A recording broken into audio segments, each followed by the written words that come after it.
Welcome to the Great Detectives of Old Time Radio. From Boise, Idaho, this is your host, Adam Graham. If you have a comment, email it to me, box13@greatdetectives.net. Follow us on Twitter at Radio Detectives and become one of our friends on Facebook, facebook.com/Radio Detectives. A reminder, as you do make travel plans, remember JohnnyDollarAir.com. JohnnyDollarAir.com is a Priceline affiliate link, so you get all the benefits of going through Priceline.com.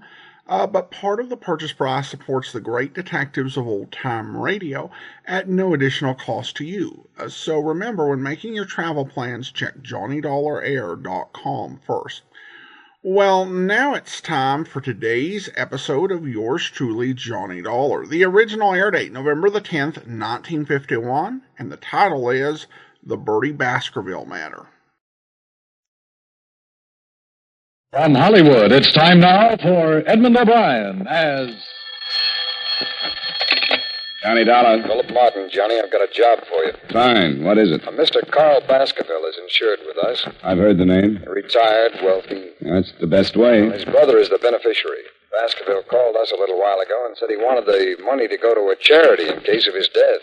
What made him change his mind? He thinks his brother's out to kill him. Oh, that's charming. What do you want me to do? He's insured for $500,000, Johnny.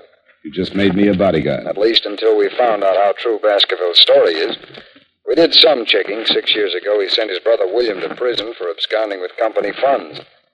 William was released from state prison a week ago. Oh, yeah. That's where I've heard the name. I remember the case. Now, it's a strange setup. Sends his brother to jail, names him as beneficiary. Wants it changed because he says his brother's going to kill him. Cain and Abel really started something, didn't they?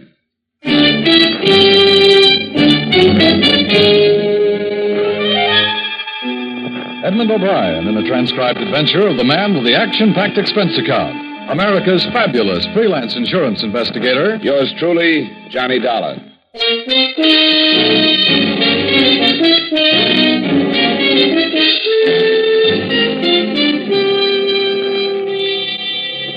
Expense account submitted by Special Investigator Johnny Dollar to Home Office, Columbia All Risk Insurance Company, Hartford, Connecticut. The following is an accounting of expenditures during my investigation of the Baskerville matter. Expense account item 13887, train fare and incidentals between Hartford and New York, after receiving from you the necessary information concerning Mr. Carl Baskerville. Expense account item 2750, cab fare between Grand Central and Baskerville's home on Long Island. The house was set back from the road, hidden by tall trees, and surrounded by several acres of well-kept lawns and gardens. I walked up the long gravel path to the front door and knocked. I lit a cigarette and waited. The afternoon sun was warm on the back of my neck, and the air smelled of wet grass and bright flowers. Yes? I turned around to see the biggest man since Goliath. He was close to 7 feet and must have weighed in at about 280. He was nice-looking and wearing a well-cut blue suit, probably made from the best part of a tent. Can I do something for you? Bend over. I'm getting a stiff neck. I'm Johnny Dollar. I'm here representing... Oh, yes, Columbia All Risk. They called and said you were on your way. Come in. I'm Mr. Baskerville's personal secretary. Mr. Baskerville is expecting you. The big man led the way through the big house, through the big French doors that opened on the big garden. Carl Baskerville was sitting in a chair, feeding the birds. He was reaching his late 50s with the sour look of a man that didn't want to. As he tossed the breadcrumbs out on the gravel walk, a big diamond on his little finger flashed in the sun. Mr. Baskerville. Oh, Collins. Who's that with you? The man from the insurance company. Pull up a chair and sit down, young man. Thanks. What's your name? Dollar, Johnny Dollar, Mr. Baskerville. Ah, it's your company called, eh? I'm just feeding the little birds. Here, Birdy. Birdy! I've been doing it some time now. Well. What are you standing around for, Collins? I want to talk to Mr. Dollar in private. Oh, yes, sir. If you need me, I'll be in the study. I won't need you. Yes. How tall is he? 6 feet 9 inches. He's been with me for some time. I've been retired for 5 years, Mr. Dollar. I always wanted to spend my afternoons in the garden feeding the birds. I used to get up at 6 and go to work, have breakfast, and look out of that window right over there. I used to see the little birds. I always said that someday I'd spend my afternoons out here feeding the little fellow. I'm glad you made it. All right. Mr. Baskerville, I was sent here. I know why you were sent. Sit down.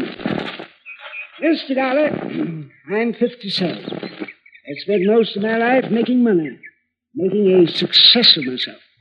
Success in terms of what you consider success. That's an interesting statement. How is it? Why'd you say that? How do you know what I consider the norm of success? Isn't money important to you? Sure, it has to be. How important? Very, but not all important. Yes. What else is important to you, Mr. Dollar? A lot of things. Don't be evasive. Tell me something. A philosophy. Oh, philosophy.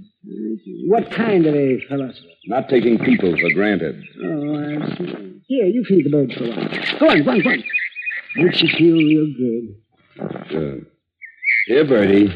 Birdie. Oh, that's fine. Get a load of that one. He thinks he's a pheasant. Yes, he's a greedy one. He always does that. They're a lot like people, aren't they? I suppose you know about my brother, Mr. Dollar? William Baskerville worked for you 6 years ago. Supposedly took some company funds. Definitely took some. $100,000. Sent to state prison for 10 years. Was paroled last week after serving 6. You're insured with Columbia All Risk for $500,000, and your brother is the beneficiary. That is correct. Now you want to change. That is again correct. Want to tell me some more about your brother? Oh, your company's worried. Is that it? $500,000 worth.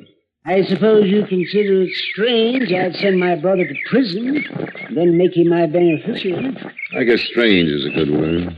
I don't particularly care if you believe this or not, but I hated to prosecute my brother. But he was guilty, and it became more than just a family matter. There were stockholders to be considered, and his guilt was discovered before I could do anything. You're not feeding those birds. I'm out of crumbs. Oh, here. Take some right here. Now feed that little fellow out here.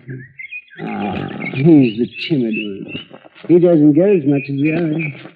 You know, you're right about them being like people. The timid ones never get enough. Generally fall by the wayside. You made your brother your beneficiary, and now you want to change it. Yeah, well, only as a precaution. With my money out of the way, perhaps William will think twice before he attempts anything foolish. I'm having my will changed, too. You see, I originally left my entire estate to William. What makes you think he might try? This letter. This will go. I spent 5 years knitting you, but I learned a trade. I used it drawing blueprints for your shroud. Poor William always did go for the dramatic. When'd you get this? I got it yesterday. It's the first I've heard from William since he went to prison. Well, it'll never get a Pulitzer Award. Yeah, William always did go in for the dramatic. Since boyhood, he's envied my get up and go. We never got along. It was even too much for my poor mother. She died very young. Probably overworked from knitting straitjackets. What's that? Don't be flippant, young man. That was uncalled for. Yeah, I guess it was. I have a strange habit of getting flippant when I get confused. I'm confused, Mr. Baskerville. Yeah. Well, William is the last of the Baskervilles. Hothead, childish, weak, and insecure. But he's a Baskerville. If he kills me, he'll be caught. If he doesn't gain by my untimely death, he may reconsider. I still have hopes of a reconversion, so to speak. The regeneration of a Baskerville. If you will. Perhaps when he calms down and forgets his last 6 years, we'll talk. And then I plan on renaming him as my sole heir. Are you still confused, Mr. Dollar? You haven't contacted him? I told you didn't know where he was. Somebody out looking for him? Of course not. Why? Because I think somebody should be. If you're going to remove the temptation, it might be a good idea to inform William. How's he going to know he's been momentarily disinherited? Man? Yes, Mr. Baskerville? Well, I must admit. If you don't want to call the police, I'd suggest a private detective. Yes, but there's no telling how much time. It's better than feeding the birds. Do you think of anyone who might know where your brother is? Well, that's him. There was a girl before William went to prison. I'm not even sure she's still in New York. What's her name? Carter. Virginia Carter. Lives someplace in the village. I only met her once, 6 years ago. And hire yourself a good private detective in a hurry and tell him about this Virginia Carter. She might know where William is. Yeah, all right. In the meantime, I'd recommend that the change of beneficiary be hurried up. Oh, I'm getting tired. I'm finished feeding my birds. Yeah, sure. Good day, Mr. Garrett. Oh, here. I had a few crumbs left over. Oh, well, thanks. Hey, buddy.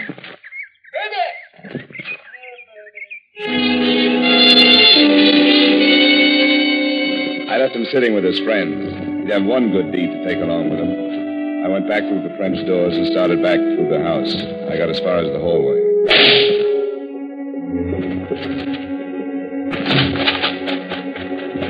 It's Baskerville. Oh, swell.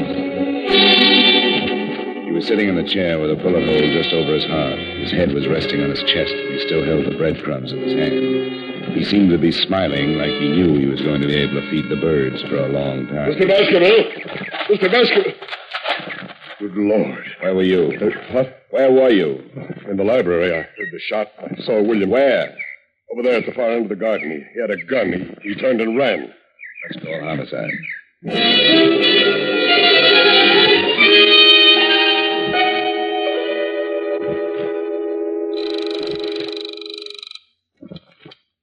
There's homicide.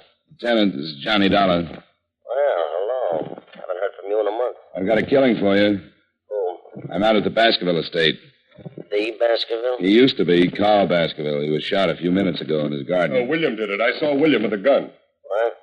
Baskerville's secretary says he saw William Baskerville with a gun. The brother? The one who just got out of state? That's right. I'm here because Carl thought William was going to kill him. He showed me a letter. Holy... A letter?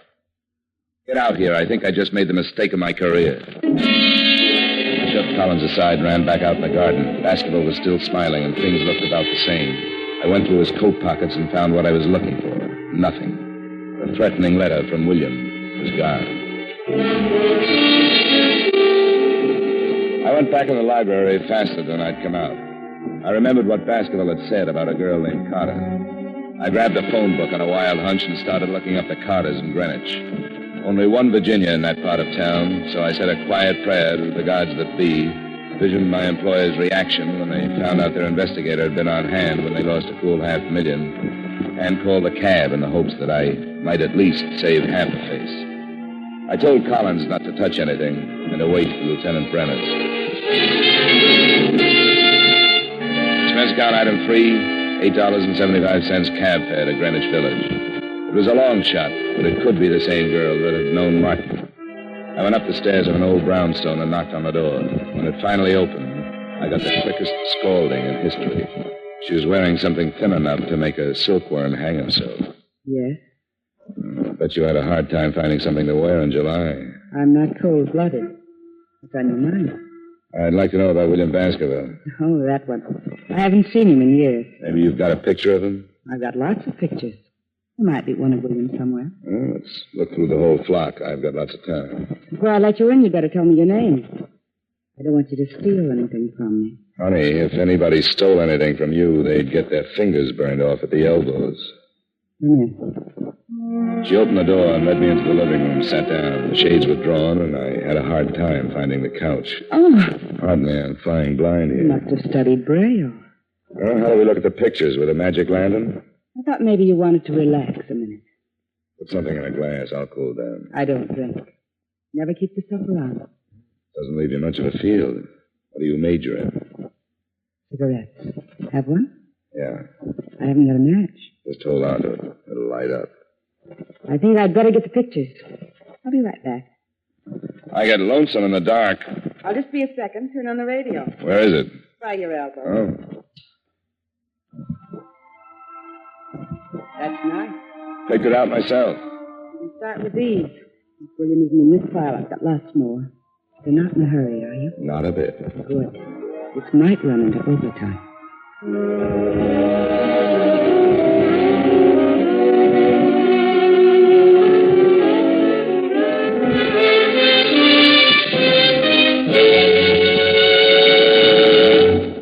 We will return you to yours truly, Johnny Dollar, in just a moment. Saddle up the sofa and ride off to adventure with CBS Radio every Saturday night. That's when most of these same stations bring you the Gene Autry Show and Bill Boyd as Hopalong Cassidy. Rustlers don't stand a chance. Crooks of the range go down under fire when those two riders for justice, Gene Autry and Hopalong Cassidy, empty their holsters. Enjoy their latest adventures tonight on CBS Radio. Now with our star, Edmund O'Brien, we bring you the second act of yours truly, Johnny Dollar.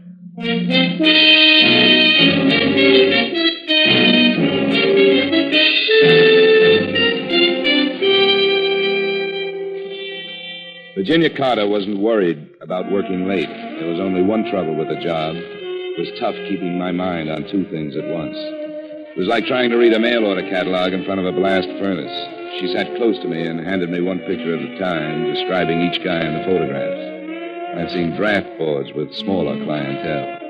Several times she stopped and looked at one of the pictures, smiled, and passed the guy to me. I was going to mention an old snapshot I had of myself when she tapped one of the collection with a polished fingernail. William Baskerville. Here he is. Figured to be sooner or later. How long ago was this taken? I couldn't say exactly, but I'd guess about 6 years. You should keep a file. William was a nice guy. He had money. Showed me a good time.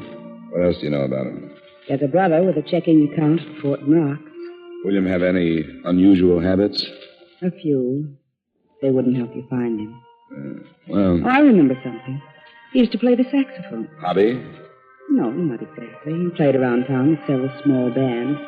He used to pick me up after work, and we'd go to a dive someplace, and he'd sit in. He loved it. He was a nut on jazz. You make money at it? I guess so. Before he went to work for his brother. I don't think his brother liked him playing the sax. Okay, honey, thanks. I'll stop around again sometime. Take a look at your parlor. I'll spin a nice soft web. All right if I take William with me? Not if you bring a picture back to yourself. Maybe I'll just bring a camera. You can take it yourself. Good. That's why I keep the room so dark. I hated to leave, but my hair was already curly enough. She had given me one lead. William was a musician of sorts, and sometimes he made money at it. I started across the street to catch another cab, and I was halfway there when I heard the car. It was an old trick. You drive by fast, open your door, and if anyone is in the way, he winds up with a face full of automobile. I ducked in a hurry.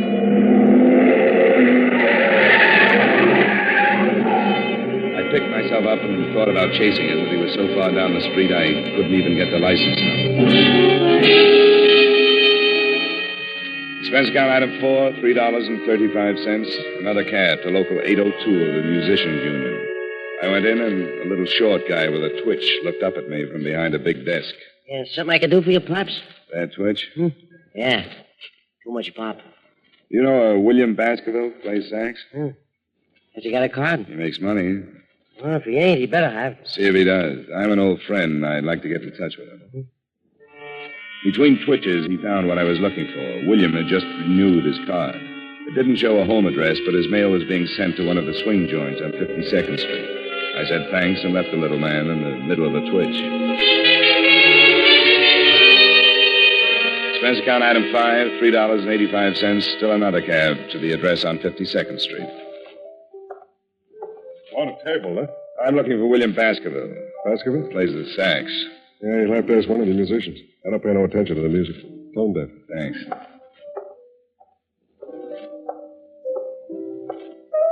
Can I bother you for a minute? No, but you can talk to me. Move and lean on the piano. Know William Baskerville? Sure. He blows here. Where is he? He's off tonight. He got a phone call and took off. Why? I want to find him. He took off. He left rehearsal and just took off. Was he headed someplace? Sure. Everybody's headed someplace. You can't go nowhere without heading someplace. I never quite looked at it that way. What time did he leave? About 4:30. What do you want Willie for? I got a message for him. You a cop? What makes you think so? I don't think so. I was just asking. I just thought maybe, not for sure. What? What do you mean, what? How do you feel? Oh, the end. Sometime when I got the patience, I'll tell you all about it, but don't bug me now, though. Here's 5. Come down and tell me where William Baskerville lives. I'll take the 5, but I'm staying right where I am. I like you. I may cry. You're putting me on now. You've got my 5. 5? Oh, yeah. What did it buy you? An address. Great. I want William Baskerville. Okay, I can't make this much longer anyway. 69 East 12th Street. Thanks. Solid.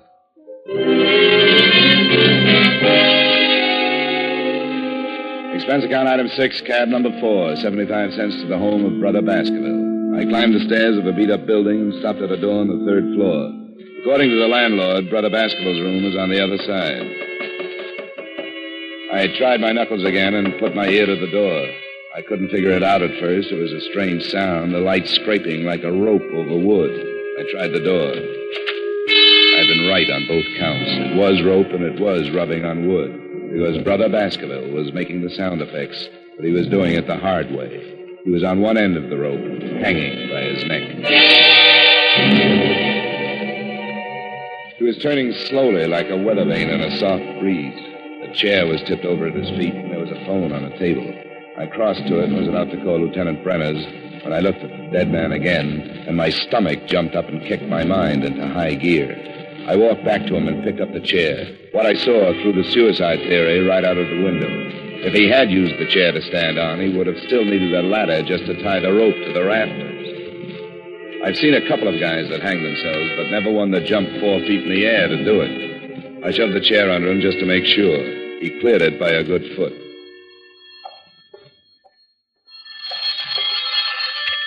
Hello? Hello, William? He's tied up right now. Who is this? Hello, who is this? Sometimes you get lucky. A guy would have to be congenitally deaf to Miss Virginia Carter's lovely voice. She'd been lying when she told me she didn't know where William lived, and I just have a natural aversion to lying women, especially when they're mixed up in a murder. You guessed it. Expense account item 7, cab fare, $1.55 back to Greenwich in Virginia Carter's darkroom.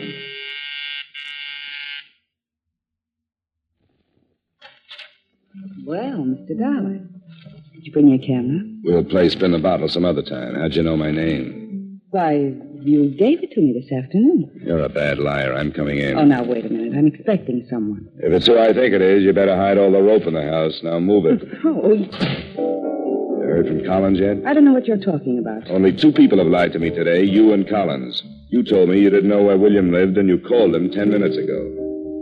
Collins said he saw William standing in the garden with a gun. And a musician told me William didn't leave rehearsal until 4:30. I didn't leave the Baskerville home until 4. Get out of here. I don't know anybody named Collins. Okay, but Collins just killed William Baskerville. Oh, yes. He strangled him first and then stood on a chair and hung the body to a rafter. How do you know it was Collins? Because he forgot he's a foot taller than most guys. He gave William a boost, but he left him hanging too high. Wait a minute. He just left William waiting for oxygen. You didn't say anything about killing William. I want to get out of this mess. Slow down and tell me everything you know. Well, I met him with William. William introduced me to him one night. After William went to prison, I started seeing Collins, and he told me that he'd been in some kind of a deal with William. He'd stolen some money, and that was why William went to prison. He went up and was supposed to split with Collins when he got out. So William came back and wanted his share, and Collins killed him, huh? I didn't know he was going to kill him. He forged some kind of a letter so that it would look like it came from Martin. That's where the letter figured. He was going to kill Carl Baskerville and blame it on William. He didn't say anything about killing anybody. He killed him, then stole the letter. Looked like William had killed him and taken the letter to hide the motive. Listen, Mr. Dollar. Collins must have come in through the kitchen and started shooting. She went down like a diver with a bends and died on her face. He was trying for me when I jumped to one side and knocked over the only light burning in the room. He came close, but the flash of his gun gave him away, and I threw enough lead to fill a sink. Collins stumbled back into the kitchen, but he was dragging. I heard him drop, and I moved in after him. The moonlight slanted down through one of the windows and splashed out on the hard floor. He was lying in it, on his back, like he wanted to get that far anyway. You'd better give it up, Collins. Forget it.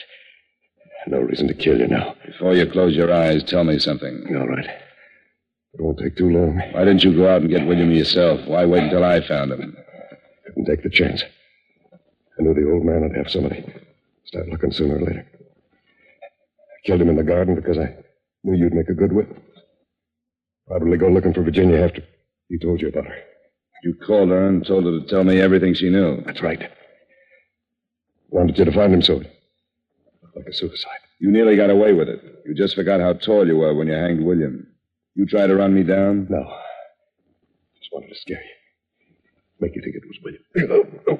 I'll call an ambulance. No. I got 3 of them. Should be raining now. Nice night to die. Yeah, not a cloud in the sky. It's a beautiful night. Yeah. I can't use it. But I'll give it to you.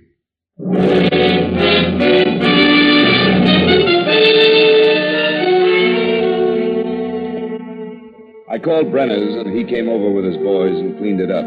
Virginia, the girl with the rogues gallery, was dead, and Collins wasn't long catching up. It was pretty simple.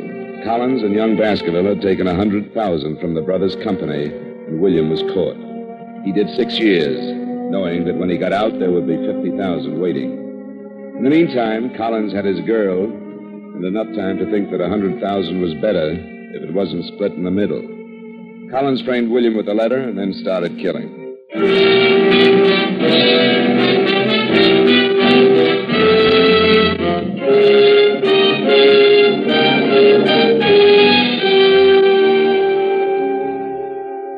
Expense account item 8, $23.45 dinner and incidentals covering the rest of the night up till the bars close.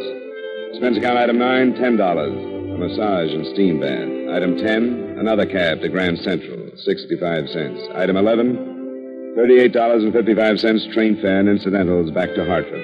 Expense account total, $137.27. Comments? Murder isn't so bad. A ride in any New York cab makes a killing look like a Sunday school taffy pull.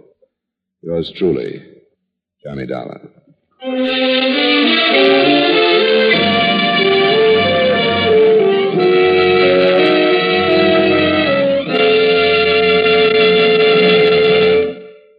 Yours truly, Johnny Dollar, stars Edmund O'Brien in the title role and was written by Blake Edwards with music by Wilbur Hatch. Edmund O'Brien can soon be seen starring in the Paramount Pictures Technicolor production, Silver City. Featured in tonight's cast were Stacey Harris, Bill Boucher, Howard McNear, Sidney Miller, and Virginia Gregg. Yours truly, Johnny Dollar, is transcribed in Hollywood by Jaime Del Valle.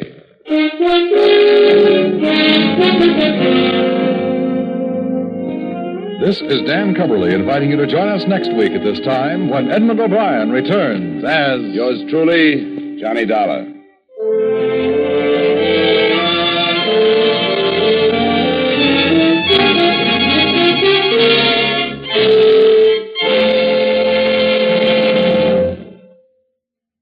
This is Edmund O'Brien again. I'd like to speak to you for a moment about one of the most important duties of American citizens. Today, every American has an opportunity to share in our common defense effort. And right now, this opportunity has become a duty for all of us. The armed forces of the United States need blood, our blood. The Korean campaign has gravely depleted the supply on hand, and this must be replenished if we are to afford our servicemen the protection they are giving us. No matter what your age, sex, or station in life, you can contribute to American defense by donating a pint of your blood to the men of your Army, Navy, Air Force, or Marines. Call your local blood donor center or Red Cross chapter today for an appointment. Remember, your donation of blood may save the life of a wounded serviceman. Give your blood today to save a life tomorrow.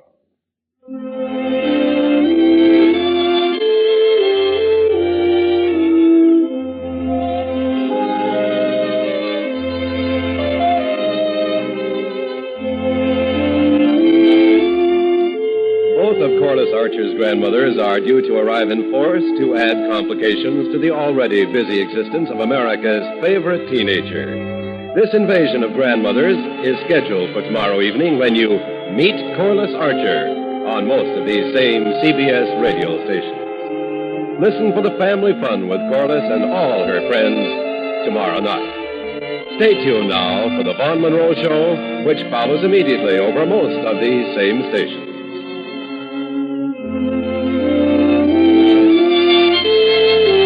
And remember, True Actions fans, never miss a case with Gangbusters Saturday night on the CBS Radio Network.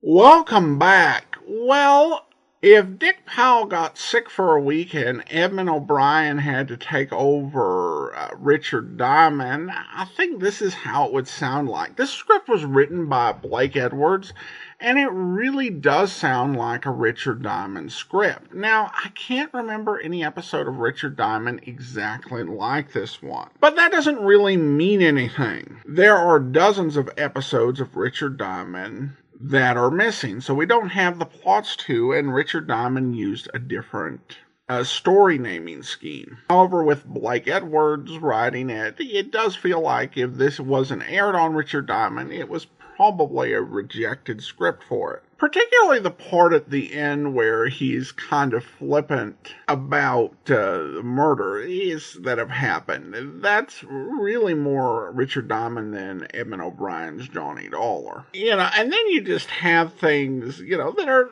typically the sort of over-the-top things you get, like the description of her essentially book of photos of boyfriends. And the way he describes it, it sounds like you might have better luck finding a criminal that Nick Carter met a few years back than trying to get through her book. I also have to admit that the idea of forgetting that you're 6'9", it doesn't seem like something that you would forget. Maybe if you're average height and you were trying to hang a short guy, I could see forgetting the height. But when you're that big, nobody ever lets you forget it. But the most interesting part for me was hearing Howard McNear, and we've heard Howard McNear a few times in these episodes of Johnny Dollar in recent weeks, but this is the first time we heard him in the type of character he would play when you get into the Bob Bailey era, when he, was cast as these recurring, wealthy, eccentric people like Alvin Cartwright. And it was a shame that Birdy Baskerville got killed off after just one scene. You can definitely see why Jack Johnstone gave McNear these recurring characters, because he's just so fun in these sort of roles. Well, listener comments and feedback now, and we've got some comments on the app, particularly the Android iteration, which is available on the Amazon App Store. Steve writes, I forgot how good old-time radio was. When I was a young boy, the local radio station turned to OTR for 1 a.m. every night. As a child, I'd quietly wake up and listen. That was 50 years ago. I thought those days were lost until a few years ago. Thanks. Well, thanks so much, Steve. Glad to recapture that and to be able to offer you old-time radio at any time, even if you want to listen at a reasonable hour. So many of those stations, even if you do have some of those surviving old-time radio syndicated programs that are still out there on a few stations. You have to really either stay up late or get up early. So that's one of the great things about the internet. But thanks so much for sharing that memory.